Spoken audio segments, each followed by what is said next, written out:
Hello students, good morning. पिछली class में अपन ने पढ़ा था फोटोसिंथेसिस।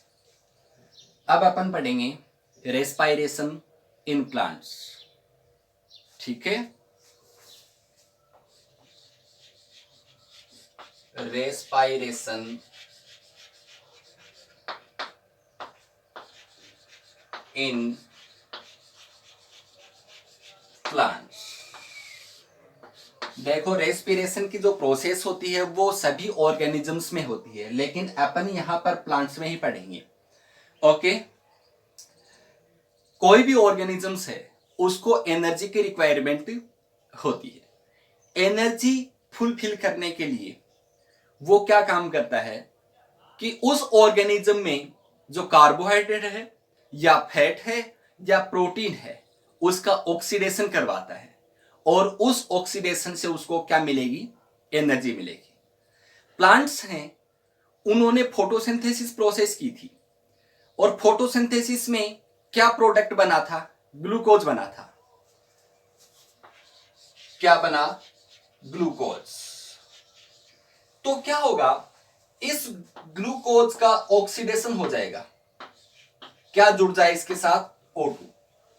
ऐसा भी हो सकता है कि ये without oxygen, absence of O2 भी क्या प्रोड्यूस कर सकती है?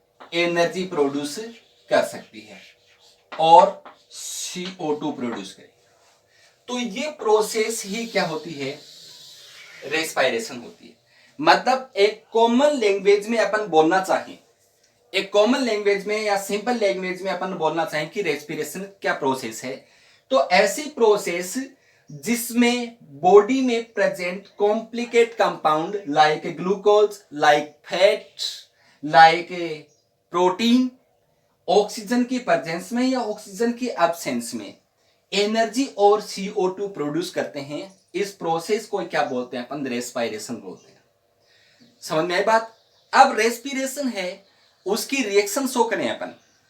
देखो, इसमें सबसे पहले ग्लूकोज होगा प्लस O2। ग्लूकोज का फॉर्मूला क्या?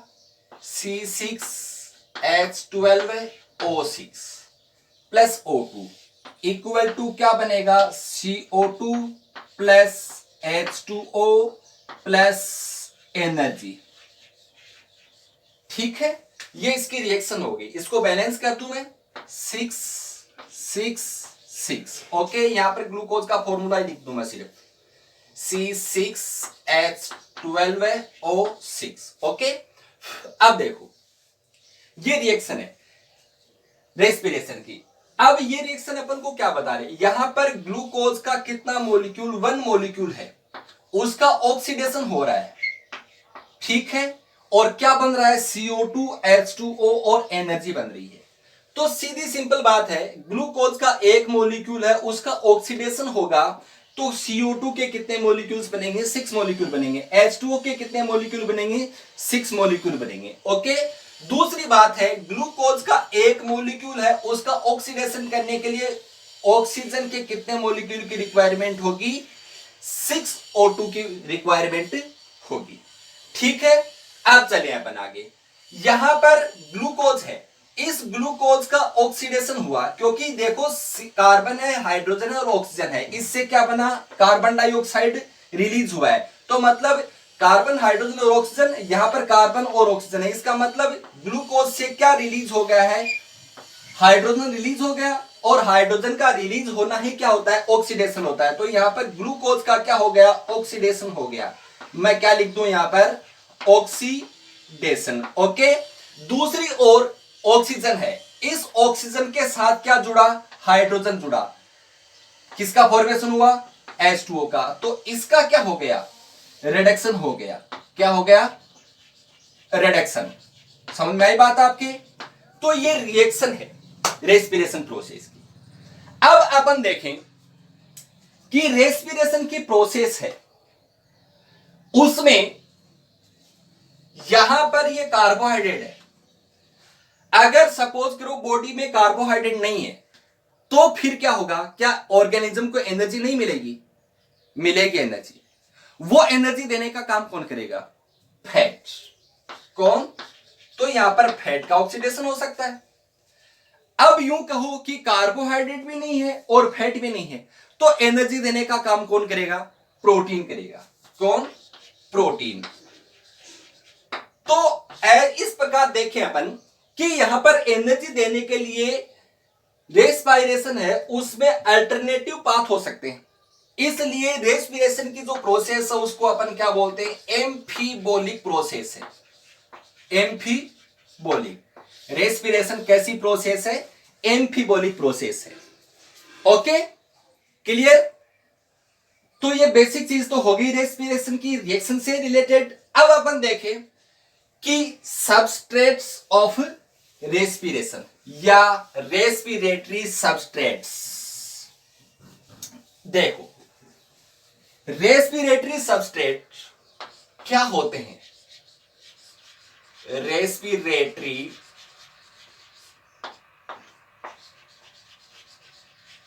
सबस्ट्रेट अपन ने रिएक्शन में देखा कि एनर्जी देने का काम कौन कर रहा था? ग्लूकोज कर रहा था। लेकिन मैंने ये कहा कि अगर ग्लूकोज नहीं हो तो एनर्जी कौन देगा? फैट। अगर ग्लूकोज और फैट दोनों नहीं है तो एनर्जी कौन देगा? प्रोटीन देगा। तो बॉडी के ऐसे कंपाउंड्स जो एनर्जी प्रोवाइड करवाने का काम करते हैं वो ही क्या होते हैं? रेस्पिरेटरी सबस्ट्रेट्स होते हैं। ठीक है, सबसे पहले एनर्जी देने का काम कौन करता है? कार्बोहाइड्रेट करता है। कार्बोहाइड्रेट मतलब ग्लूकोज क्या था? कार्बोहाइड्रेट था। ग्लूकोज है वो मोनोसेकेराइड है। अगर कार्बोहाइड्रेट एब्सेंट है तो एनर्जी देने का काम कौन करेगा? फैट। और कार्बोहाइड्रेट और फैट दोनों ही नहीं है तो एनर्जी देने का काम कौन करेगा? सर प्रोटीन करेगी। बिल्कुल प्रोटीन करेगी। ओके, अब देखो इसकी सीक्वेंस बनाई अपन। सबसे पहले कार्बोहाइड्रेट, फिर कौन? फैट, और फिर कौन? प्रोटीन। तो number first carbohydrate, number second fat और नंबर थर्ड प्रोटीन। ओके, अब कार्बोहाइड्रेट अगर रेस्पिरेशन में एनर्जी दे रहा है तो ऐसे रेस्पिरेशन को अपन बोलेंगे फ्लोटिंग रेस्पिरेशन। कौन सा रेस्पिरेशन?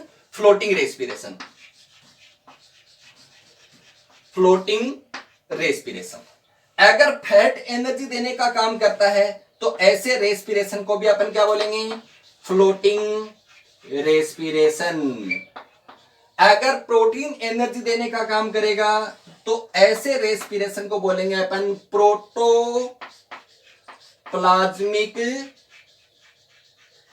रेस्पिरेशन। ओके, ये प्रोटोप्लाज्मिक रेस्पिरेशन कब होता है? स्टार्वेशन के टाइम, मतलब भूखमरी, और फास्ट के टाइम जब उपवास रखते हैं उस टाइम प्रोटोप्लाज्मिक रेस्पिरेशन होता है। ओके, अब देखो कार्बोहाइड्रेट यानी कि glucose, 1 gram glucose, 1 gram glucose कितनी एनर्जी देगा?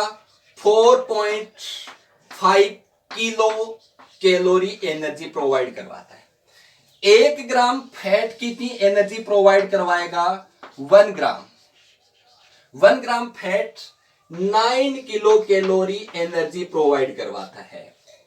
And 1 gram protein, 1 gram protein कितनी एनर्जी प्रोवाइड करवाएगा? 4.5 किलो कैलोरी एनर्जी प्रोवाइड करवाएगा। तो एनर्जी प्रोडक्शन की जो अमाउंट है उस बेस पर नंबर फर्स्ट कौन आए? फैट। और फिर कार्बोहाइड्रेट और प्रोटीन है, दोनों इक्वल एनर्जी प्रोवाइड करवाएंगे। ओके, तो एनर्जी के मामले में देखें तो अपन क्या लिख सकते हैं? Fat equal to carbohydrate plus protein. Okay, यानी कि कार्बोहाइड्रेट और प्रोटीन है, जितनी एनर्जी प्रोवाइड करवाते हैं उतनी एनर्जी अकेली कौन करवाती है? फैट करवाती है। ये रेस्पिरेटरी सबस्ट्रेट्स कंप्लीट हो गए। ओके, अब अपन देखें कि रेस्पिरेशन की प्रोसेस है वो कितने टाइप्स की होती है। ठीक है, मैं इसका एक सिंपल सा चार्ट बना रहा हूं। इस सिंपल चार्ट में अपन देखते हैं कि कितने टाइप का होता है रेस्पिरेशन, समझ लेते हैं इसको। देखो सपोज करें अपन कि ये कोई ऑर्गेनिज्म है, ये कोई ऑर्गेनिज्म हो गया, ठीक है। ऑर्गेनिज्म मतलब प्लांट, प्लांट की बात करें प्लांट है, और ये क्या हो गया, एनवायरमेंट हो गया, ठीक। एनवायरमेंट में क्या, ऑक्सीजन। ये ऑक्सीजन इस ऑर्गेनिज्म के बॉडी के अंदर आ गई, okay.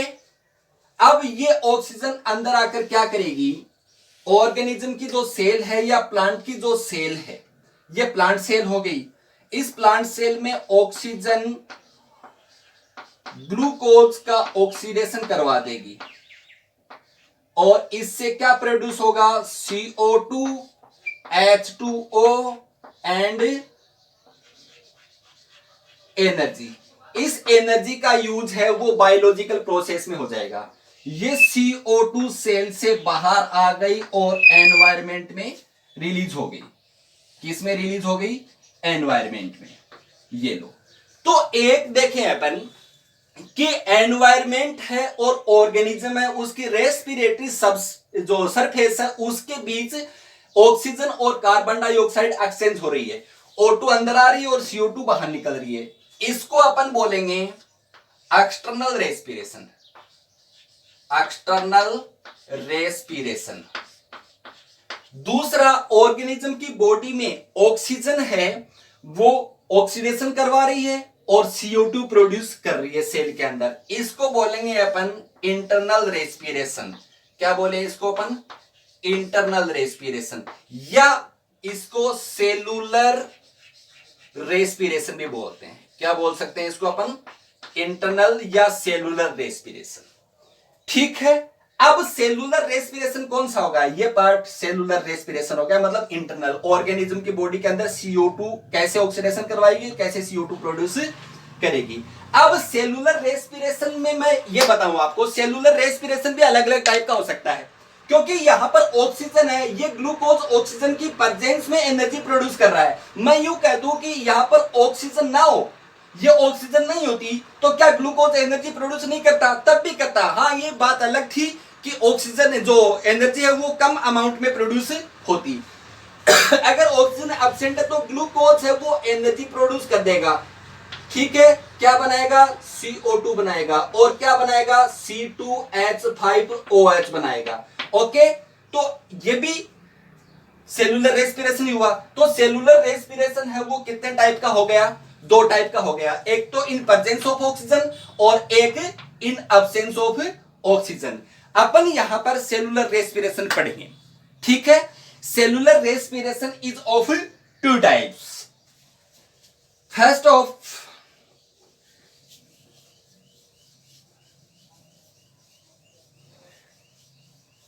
Number first,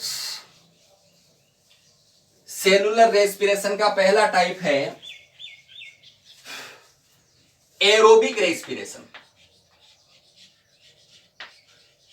aerobic respiration, देखो नाम से सो रहा है, इन प्रेजेंस ऑफ ऑक्सीजन। तो C6H12O6 प्लस एरोबिक, तो ऑक्सीजन की प्रेजेंस हो गई, इक्वल टू क्या बन जाएगा, CO2 प्लस H2O प्लस 36 और 38 ATP, मतलब कितनी एनर्जी, 686 किलो कैलोरी एनर्जी। ये एरोबिक रेस्पिरेशन की रिएक्शन हो गई, 6 6 और 6, ओके। एरोबिक रेस्पिरेशन ऐसी प्रोसेस है जिसमें रेस्पिरेटरी सबस्ट्रेट है वो ऑक्सीजन की प्रेजेंस में ब्रेक डाउन होकर CO2 H2O and high amount में एनर्जी प्रोड्यूस करता है, ओके। ये किन में होता है, एग्जांपल ऑल ऑर्गेनिजम्स, सभी ऑर्गेनिजम्स में होता है, छोड़कर किनको, कुछ बैक्टीरिया हैं एनाएरोबिक रेस्पिरेशन करते हैं, उनमें फंजाई में एरोबिक रेस्पिरेशन नहीं होता। वो सेक्सुलेंट जो फ्रूट्स होते हैं उनमें भी नहीं होता, अपन की जो आरबीसी है उनमें भी एरोबिक रेस्पिरेशन नहीं होता है। इनको छोड़कर बाकी जो ऑर्गेनिजम्स होते हैं ना, लगभग सभी ऑर्गेनिजम्स हैं उनमें एरोबिक रेस्पिरेशन होता है। इसके बाद second anaerobic respiration. Anaerobic respiration, anaerobic मतलब यहां पर किसकी जरूरत नहीं होगी, ऑक्सीजन की। रिएक्शन लिखूं C6H12O6 प्लस O2 करूं क्या, नहीं, क्योंकि अनएरोबिक है, ऑक्सीजन के एब्सेंस में होगा। इक्वल टू क्या बनेगा, CO2 plus C2H5OH plus 2 ATP का ही प्रोडक्शन होगा। यहां पर बैलेंस कर दूं 2 ओके। ये एनेरोबिक रेस्पिरेशन, ऐसी प्रोसेस जिसमें रेस्पिरेटरी सबस्ट्रेट है वो ऑक्सीजन की एब्सेंस में डीजनरेट होकर CO2 एल्कोहल और एटीपी का प्रोडक्शन करती है। इसको अपन क्या बोलते हैं, एनेरोबिक रेस्पिरेशन बोलते हैं। अनएरोबिक रेस्पिरेशन किन में होता है, एग्जांपल्स, बैक्टीरिया में,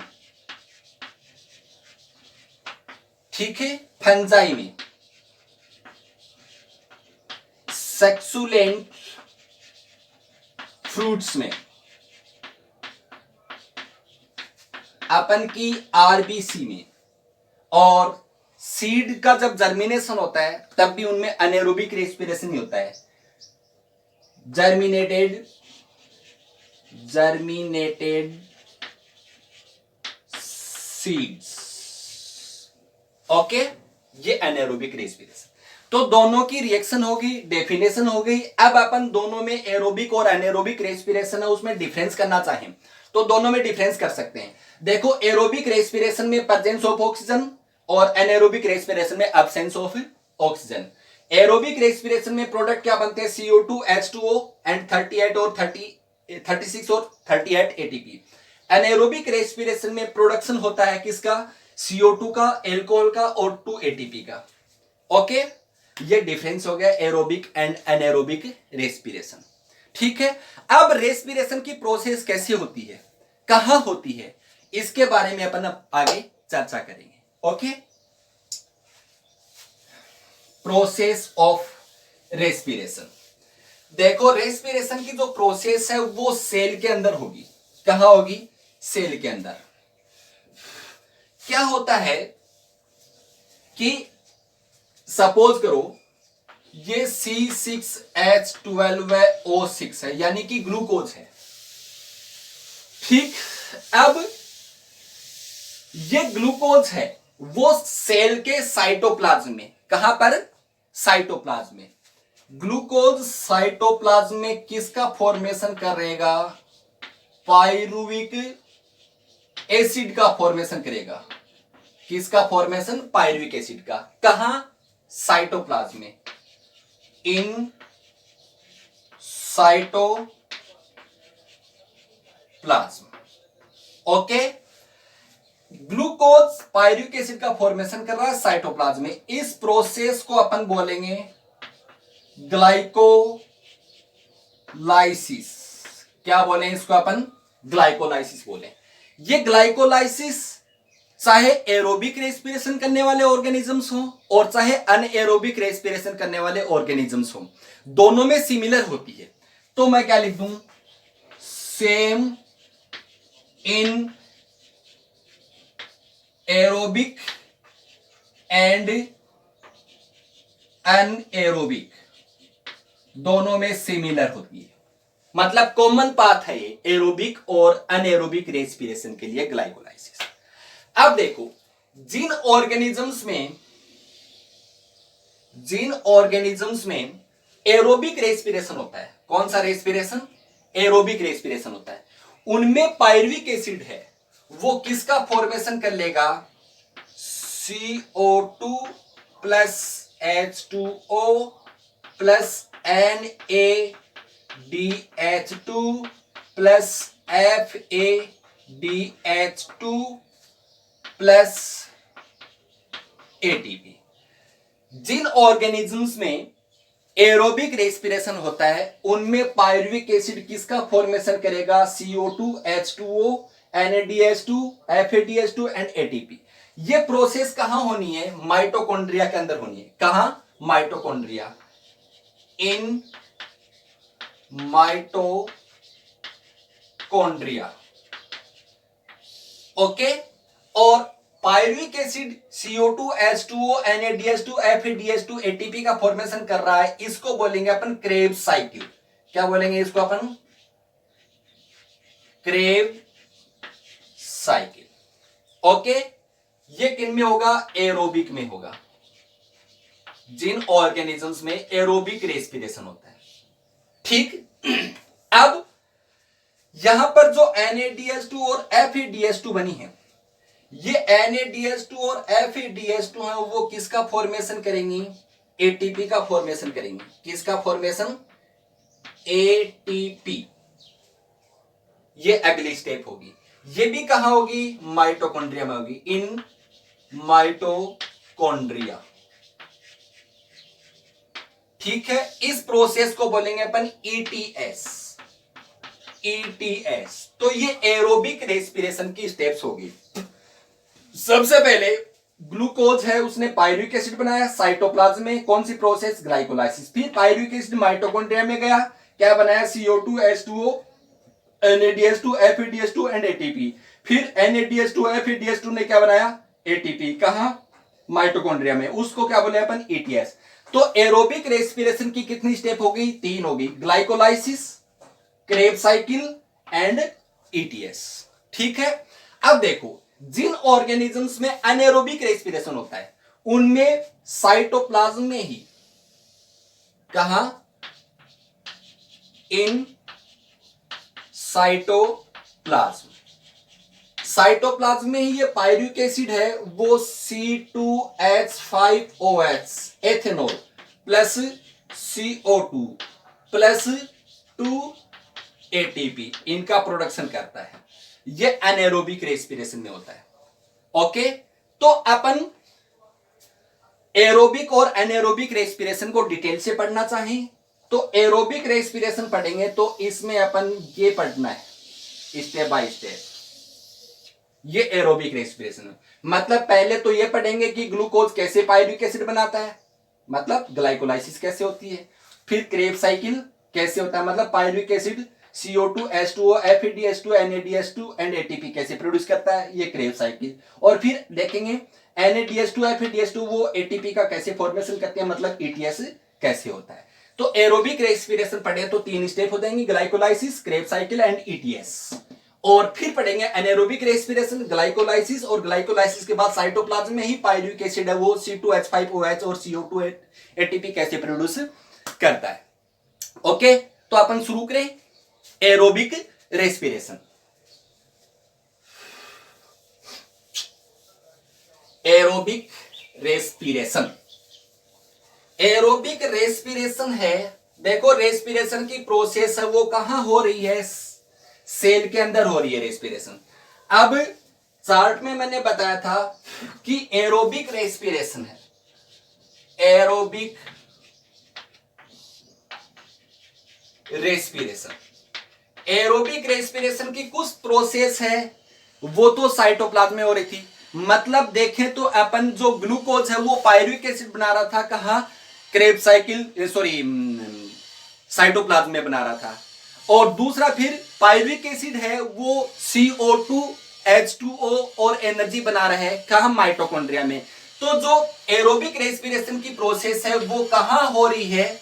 cytoplasm, cytoplasm and mitochondria, mitochondria में एरोबिक रेस्पिरेशन की प्रोसेस साइटोप्लाज्म एंड माइटोकॉन्ड्रिया में कंप्लीट होती है। ठीक है। एरोबिक रेस्पिरेशन की प्रोसेस कितनी स्टेप में? सर 3 स्टेप में। कौन सी? सबसे पहले glycolysis, second step Krebs cycle, third step sir ETS। तो सबसे पहले क्या पढ़े अपन? ग्लाइकोलाइसिस, फिर क्या पढ़े? क्रेब्स साइकिल, फिर क्या पढ़े? ETS। मतलब क्या हो जाएगा? एरोबिक रेस्पिरेशन खत्म हो जाएगा। सबसे पहले वाली स्टेप ग्लाइकोलाइसिस। शुरू करें। देखो, ग्लाइकोलाइसिस, ग्लाइकोलाइसिस, ग्लाइकोलाइसिस कहां कंप्लीट होती है? In cytoplasm. कहां कंप्लीट होगी? In cytoplasm. देखो, ग्लाइकोलाइसिस है वो चाहे एरोबिक रेस्पिरेशन हो चाहे अनएरोबिक रेस्पिरेशन हो, दोनों में क्या होती है? सिमिलर होती है। ठीक है, तो it is similar path for both aerobic and anaerobic respiration. Okay, अब ग्लाइकोलाइसिस प्रोसेस है, इसकी डिस्कवरी किसने की थी? 3 साइंटिस्ट थे। कितने? 3। एक का नाम था Emden, second Meyerhof and third परनास।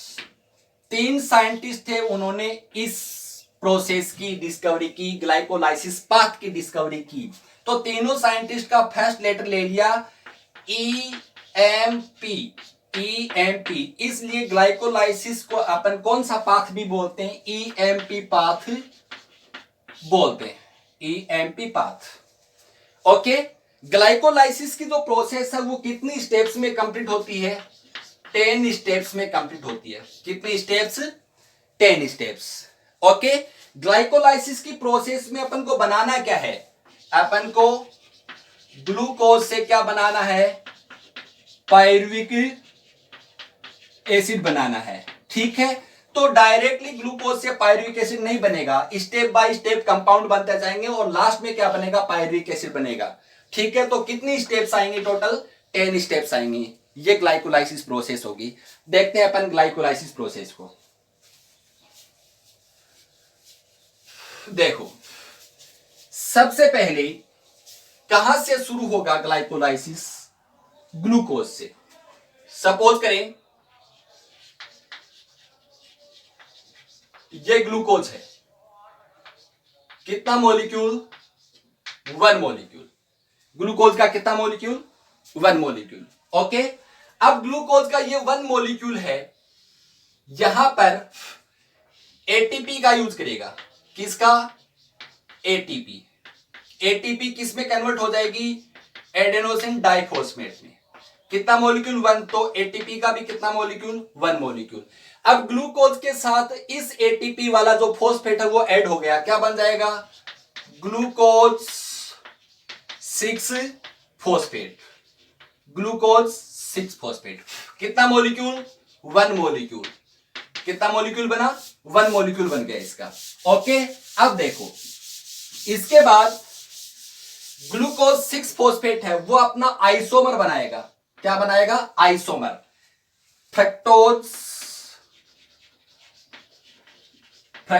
6 phosphate.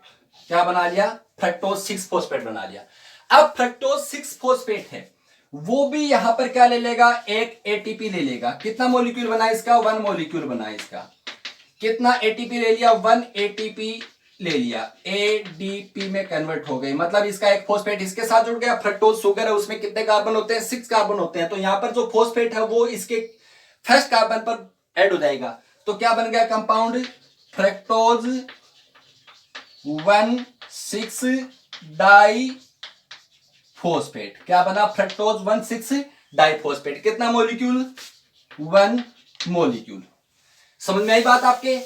चलो, अब देखो, फ्रक्टोज 1,6 डाइफॉस्फेट है ना, वो यहां पर ब्रेक डाउन होकर क्या बनाएगा?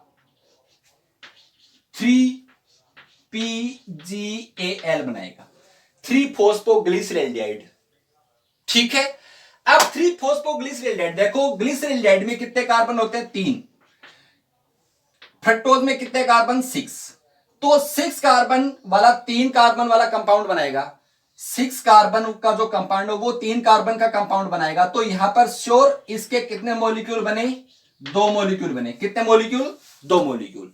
ठीक है भाई, इसके 3PGL के कितने मॉलिक्यूल बन गए? 2 मॉलिक्यूल बन गए। अब इसका 3PGL का एक मॉलिक्यूल है ना, 3PGL का एक मॉलिक्यूल है, 2 मॉलिक्यूल है, यहां पर एक मॉलिक्यूल है, वो क्या बना लेगा? डाई हाइड्रोक्सी एसीटोन फॉस्फेट बना लेगा, DHAP बना लेगा।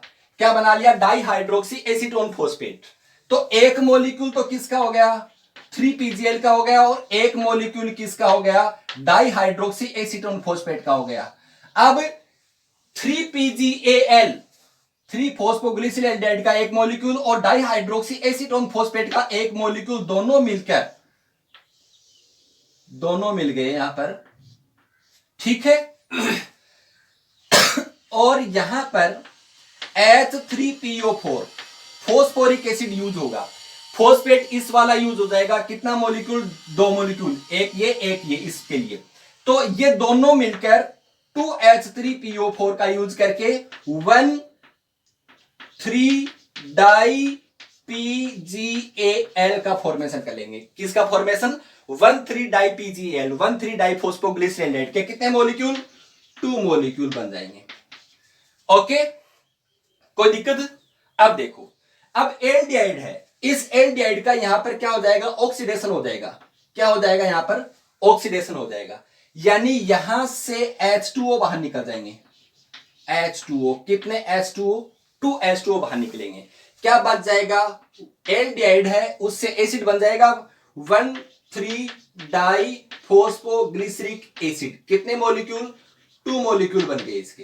कितने मॉलिक्यूल, 2 मॉलिक्यूल। अब यहां पर 2H2O बाहर निकले। अब ये 2H2O कितने हाइड्रोजन आयन रिलीज करेंगे, 4 हाइड्रोजन आयन रिलीज करेंगे। ये 4 हाइड्रोजन आयन है वो यहां पर किससे बाइंड हो जाएंगे, NAD के साथ बाइंड हो जाएंगे।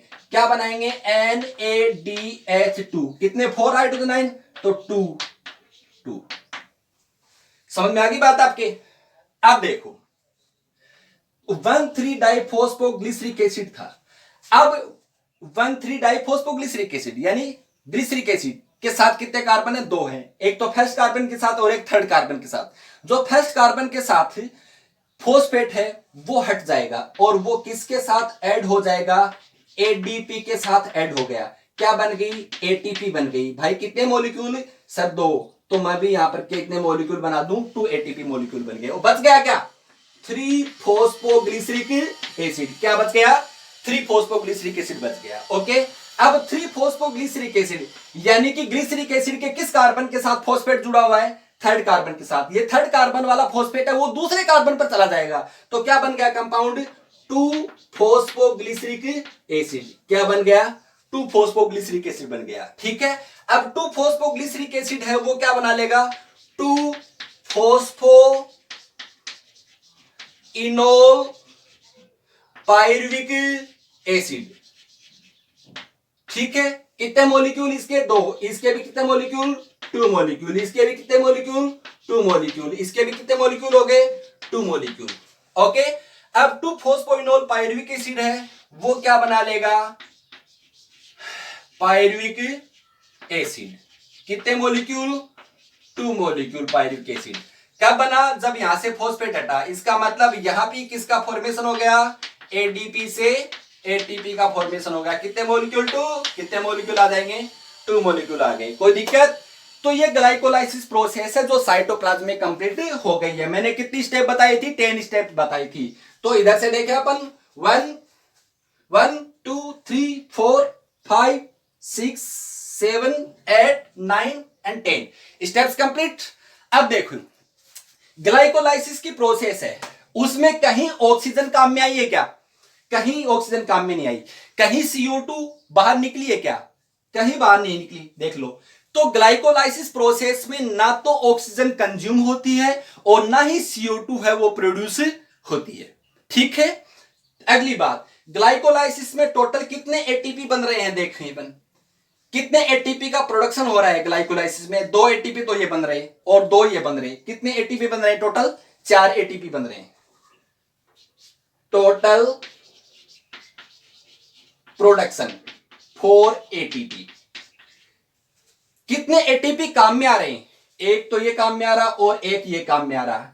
ठीक है ना, कंज्यूप्शन कितना हो रहा है, 2 ATP कंज्यूम हो रहे हैं यहां पर। ठीक है ना, तो नेट प्रोडक्शन कितना हो गया, net production 4 ATP minus 2 ATP equal to 2 ATP का नेट प्रोडक्शन हो गया ग्लाइकोलाइसिस में। क्लियर। इसके अलावा इसमें 2 NADH2 और बनते हैं। ये 2 NADH2 जिन ऑर्गेनिज्म में एरोबिक रेस्पिरेशन होता है ना, उसमें ये किसका फॉर्मेशन करेंगे, एटीपी का फॉर्मेशन कर लेंगे। लेकिन नेट जो प्रोडक्शन है वो अपन कितना एटीपी बोलते हैं, 2 ATP ही लिखेंगे क्योंकि ये NADH2 है। समझ में आ गई बात आपके, कोई दिक्कत? अब देखो यहां पर ग्लूकोज है, वो डायरेक्टली क्या बना रहा है, एटीपी का प्रोडक्शन कर रहा है। ठीक है, एटीपी का बनना क्या होता है, फोस्फोराइलेशन होता है। एटीपी का बनना फोस्फोराइलेशन होता है। अगर कोई कंपाउंड है डायरेक्टली फॉर्मेशन करता है किसका, एटीपी का, तो इसको बोलते हैं substrate level phosphorylation. Substrate level phosphorylation. तो ग्लाइकोलाइसिस है वो क्या होती है, सबस्ट्रेट लेवल फोस्फोराइलेशन प्रोसेस होती है। अब अपन ग्लाइकोलाइसिस के आगे जाएंगे, क्रेब साइकिल है। क्रेब साइकिल में आपको डायरेक्ट एटीपी का फॉर्मेशन नहीं दिखेगा, या तो NADH2 बनेगी या FeDH2 बनेगी या GTP बनेगी, डायरेक्ट एटीपी नहीं बनेगी, तो वो सबस्ट्रेट लेवल फोस्फोराइलेशन नहीं होगा। क्लियर? Any doubt? तो अपन की ग्लाइकोलाइसिस प्रोसेस है वो कंप्लीट हो चुकी है। इसके बाद एरोबिक रेस्पिरेशन में ग्लाइकोलाइसिस के आगे नेक्स्ट क्लास में। Okay, thank you.